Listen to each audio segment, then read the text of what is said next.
할렐루야.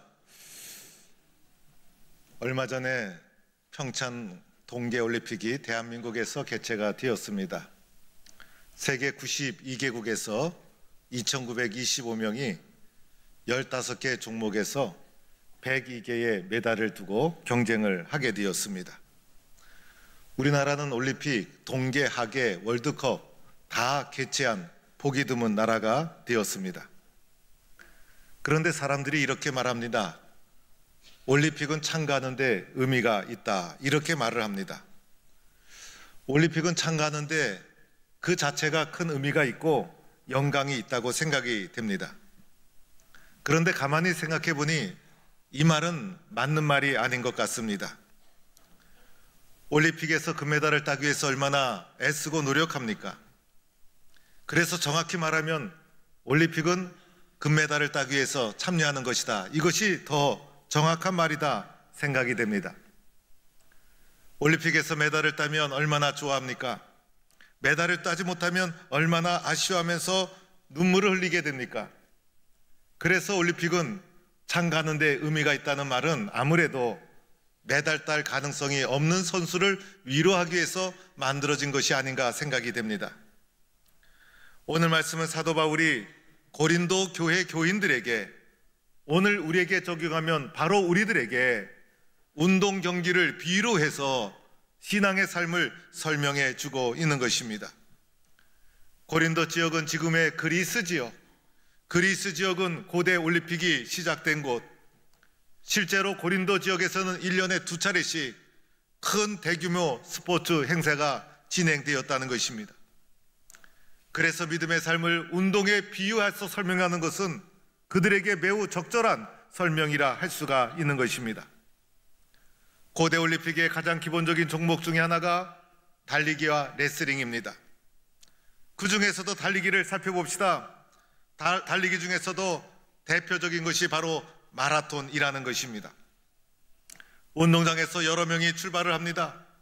요즘은 선수들뿐 아니라 마라톤 대회에 가보면 일반 사람들도 참가할 수 있습니다. 얼마 전에 진행된 보스턴 마라톤 대회에 3만 명 넘는 사람이 참가를 했습니다.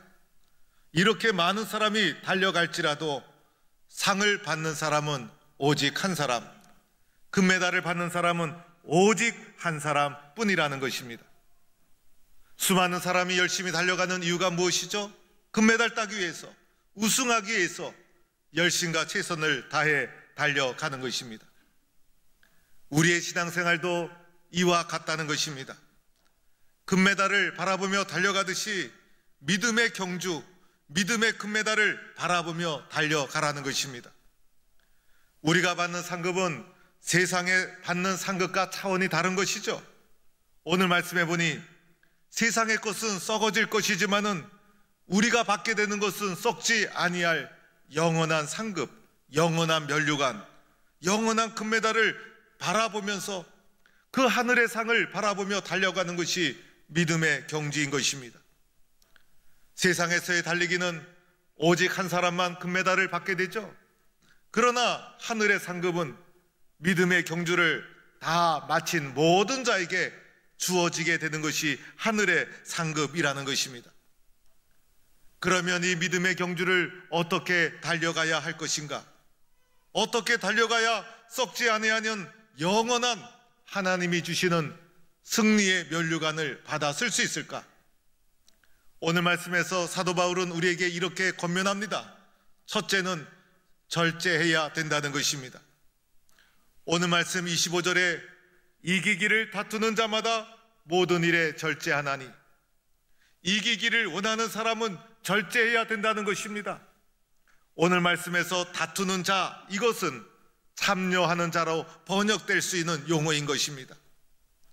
이기기를 원하여 경기에 참여하는 자마다 절제를 해야 한다는 것입니다. 절제해야 승리할 수 있다는 것입니다. 절제해야 잘 달려나갈 수가 있다는 것입니다. 절제해야 전심전력하며 금메달을 받을 수가 있다는 것입니다. 운동선수가 얼마나 자기를 절제해야 됩니까? 체중 조절해야 되지 않습니까?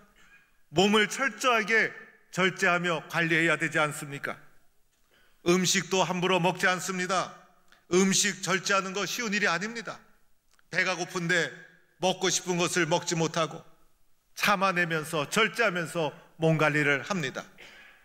뷔페 식당에 가서 마칠 때까지 하나도 음식 못지 않고 버틸 수 있겠습니까?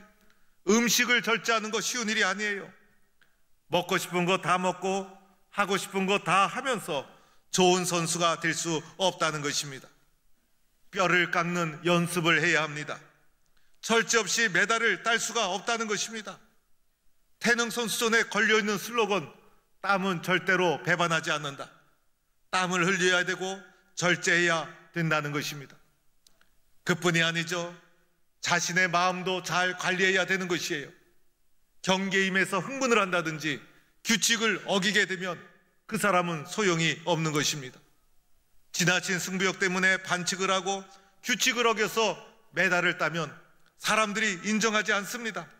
그래서 마음과 정신도 절제하며 다스릴 수 있어야 합니다. 프로와 아마추어의 차이가 무엇인지 아십니까? 어떤 분은 이렇게 설명을 했습니다. 아마추어는 상대방을 이기기 위하여 싸운다는 것입니다. 그래서 어떻게 하면 상대방을 쓰러뜨릴까? 어떻게 하면 상대방을 이길 수 있을까? 이것이 아마추어라는 것입니다. 그런데 프로는 아마추어와 다릅니다. 프로는 어떻게 하면 나를 이길 수 있을까? 나와의 싸움을 중요하게 생각한다는 거예요. 어떻게 하면 나를 절제할 수 있을까? 어떻게 하면 나와 싸워 이길 수 있을까? 이것이 진정한 프로라는 것입니다. 이 가정 속에서 절제하지 않으면 안 되는 것입니다. 오늘 사도 바울은 믿음 생활도 이와 같다는 것입니다. 내 마음대로, 내 성격대로, 내 본능대로 해서는 안 된다는 것입니다. 절제가 필요한 것입니다. 나의 본래의 마음은 타락한 본성이라는 사실을 기억해야 합니다. 그래서 본성이 움직이는 대로 흘러가서는 안 되고 하나님의 말씀으로 끊임없이 절제시켜야 합니다.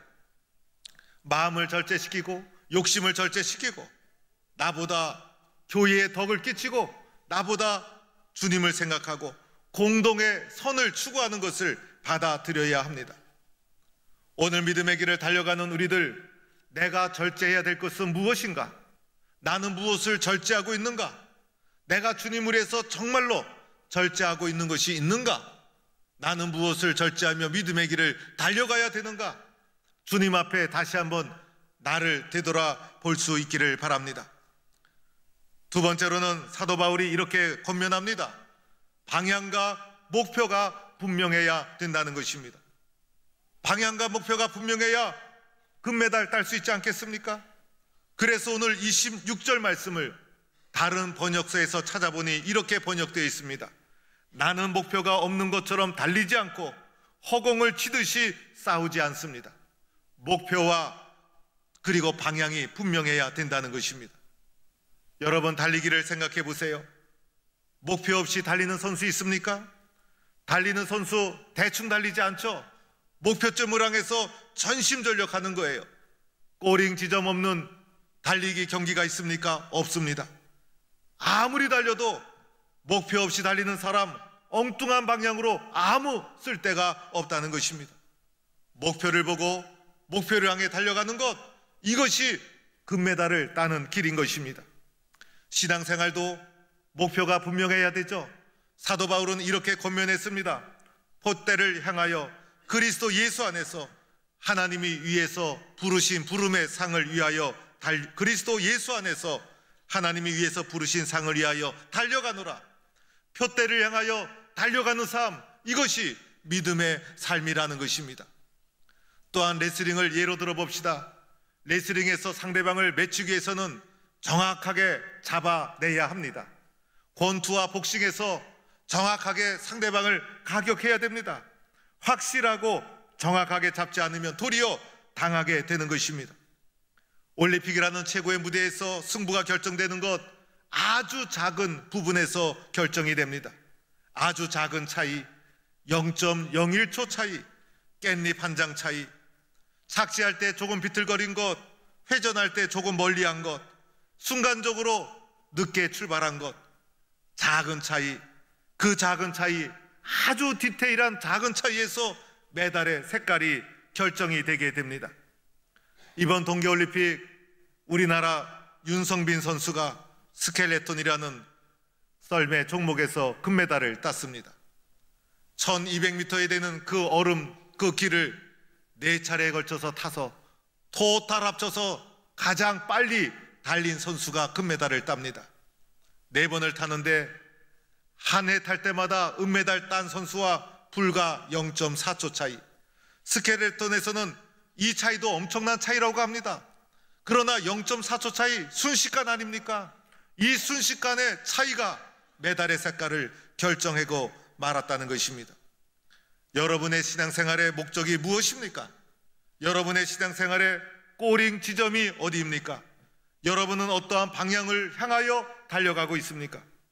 이것이 잘못되면 나의 신앙도 허무하게 끝날 수가 있고 교회의 영적 체질도 변질될 수 있어요.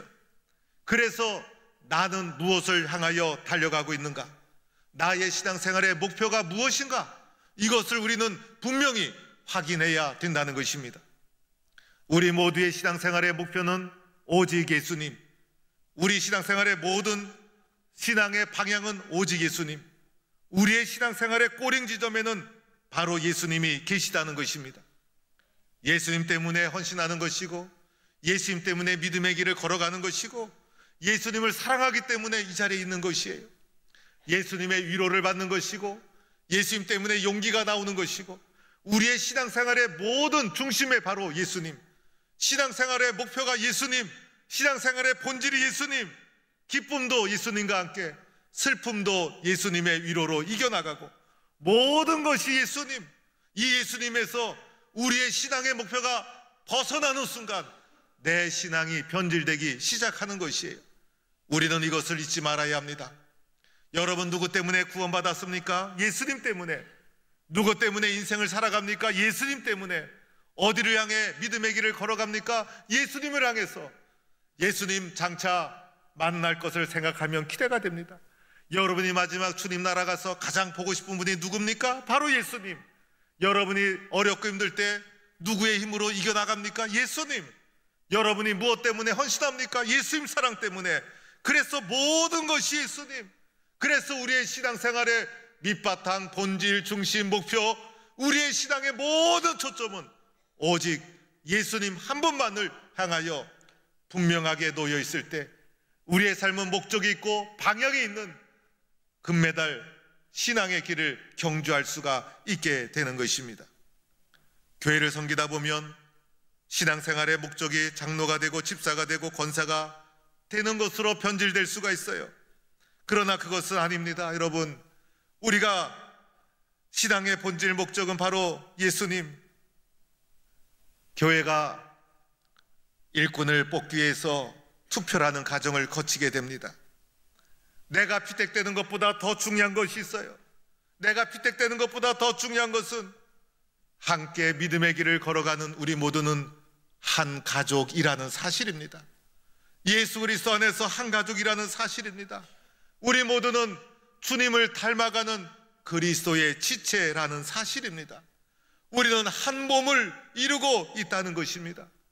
저분이 슬프면 나도 슬퍼요. 저분이 기쁘면 나도 기뻐요. 그래서 기쁨과 슬픔도 함께 나누는 한 몸 공동체라는 것입니다. 그래서 교회 선거에서는 운동이 있어서는 안 되는 것이에요. 네 편 내 편이 어디에 있습니까? 그래서 우리들은 교회를 위해서, 주님을 위해서 믿음의 길을 달려가다가 어쩌다가 장로가 되고 어쩌다가 권사가 되고 어쩌다가 집사가 되는 거예요. 내가 하고 싶어서 하는 것이 아니라 주님이 선택해 주시고 성도들이 세워주셔서 어쩌다가 되는 거예요. 내가 운동을 해서 되다 보면 나도 부끄럽고 성도도 상처받고 교회 영적 공동체가 무너지게 되는 거예요. 겸손하게 주님을 바라보며 믿음의 길을 걸어가다가 나 같은 사람이 어쩌다가 장로가 되었을까? 나 같은 사람이 어쩌다가 집사가 되었을까? 나 같은 사람이 어떻게 권사가 되었을까? 그래서 피택된 자도 주님 앞에 겸손하고 안 된 사람도 축하해주고, 이것이 한 몸 이룬 공동체의 모습이 아니겠습니까? 내가 예수 믿고 교회 섬기는 목적, 바로 예수 그리스도 때문입니다. 여러분은 어느 길로 신앙의 길을 걸어가고 있습니까? 예수님을 향하여 걸어가고 있는 것입니다.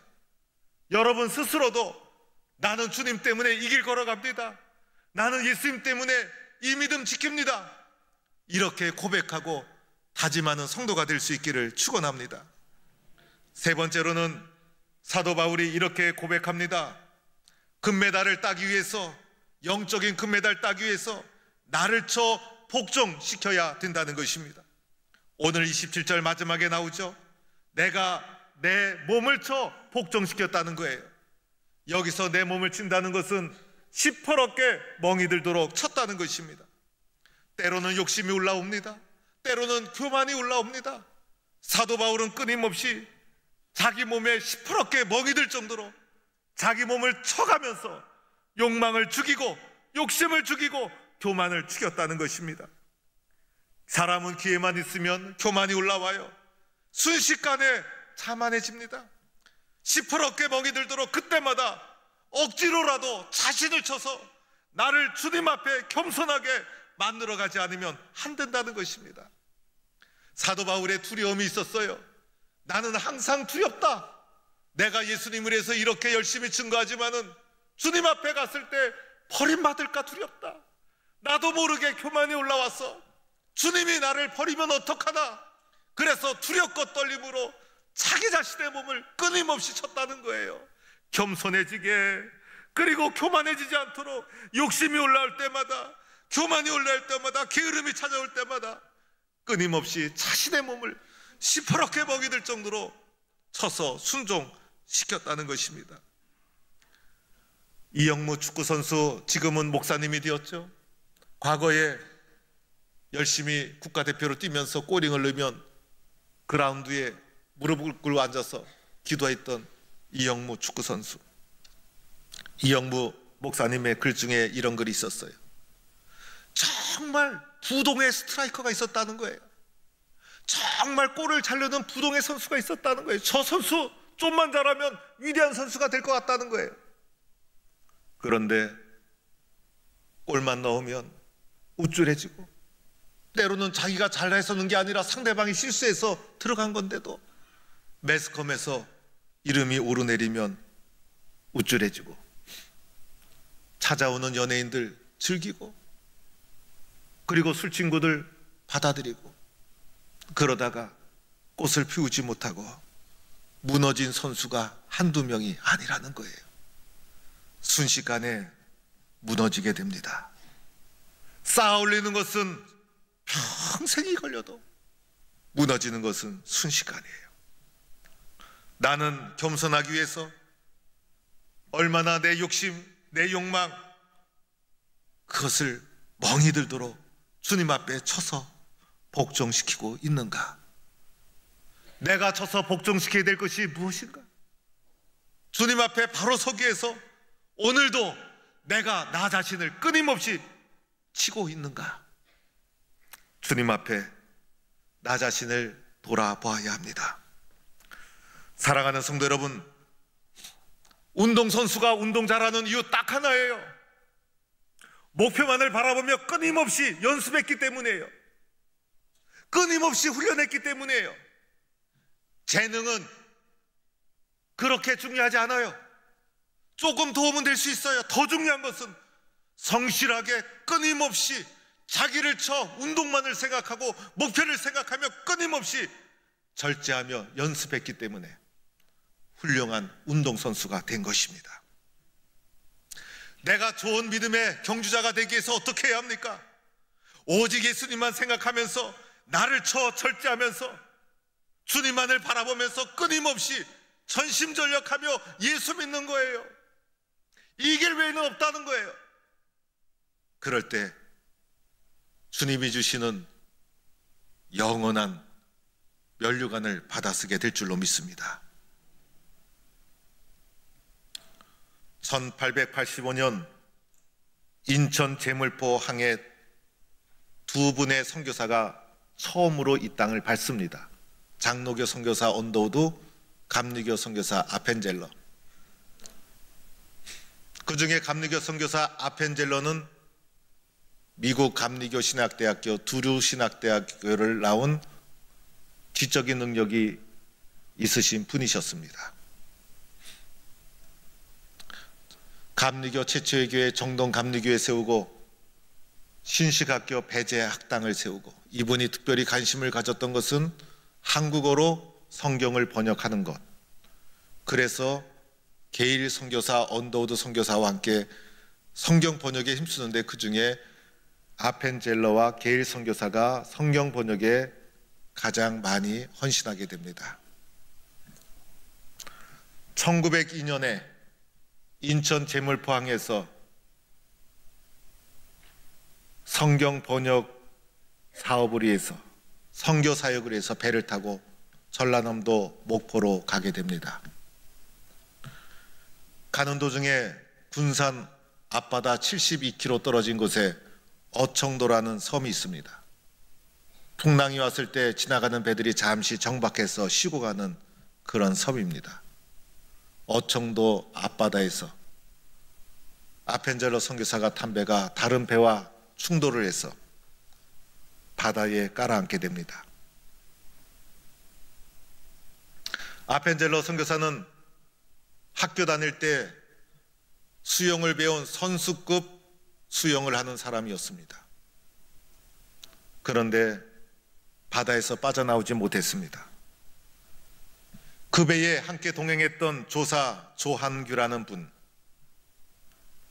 그리고 조선인 여학생이 타고 있었습니다. 조선인 여학생을 구하러 밑으로 내려갔다가 빠져나오지 못하고 3명이 함께 배와 함께 가라앉았습니다. 양아진 선교사 묘역에 가면 아펜젤러 묘역이 있습니다. 시신 없는 가묘입니다. 그의 시신은 조사 조한규와 이름 모를 조선인 여학생과 함께 어청도 바다 밑에 있습니다.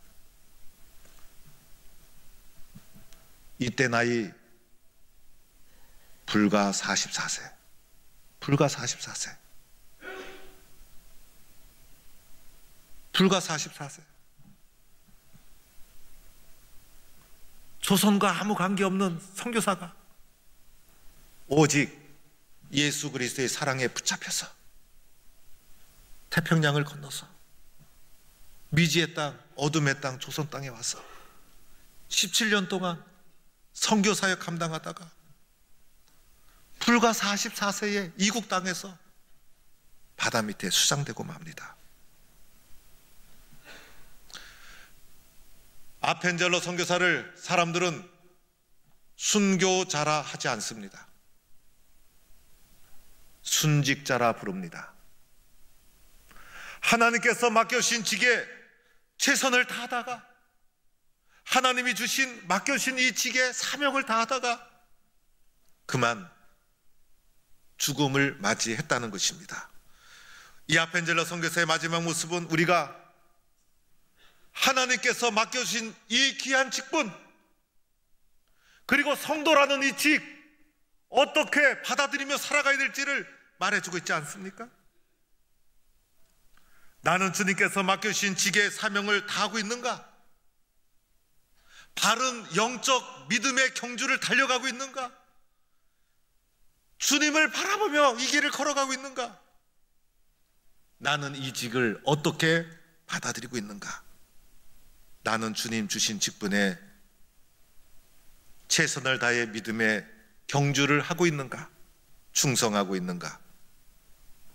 오늘 우리는 주님께서 주신 이 귀한 믿음의 경주자라는 이 직분, 이 사명, 이 길 어떻게 걸어가야 될 것인가? 주님 앞에 다시 한번 나를 물어보아야 합니다. 주님, 믿음의 경주자로서 오직 주님만을 바라보며 절제하게 하여 주옵소서. 나를 쳐 복종하게 하여 주옵소서. 교만이 올라올 때마다, 잘못된 것이 올라올 때마다 말씀과 기도로 나를 쳐서, 멍이 들도록 나를 쳐서 이 직에 순종하게 하여 주옵소서. 겸손하게 이 길 가게 하여 주옵소서. 나의 뜻, 나의 생각 하나님께 맡기고 순종하며 이 길 걷게 하여 주옵소서. 우리는 이렇게 주님 앞에 고백해야 합니다. 썩어질 세상의 상급이 아니라 주님이 주시는 영원한 상을 받는 영적 승리자의 길을 달려가는 성도가 되기를 주의 이름으로 축원합니다.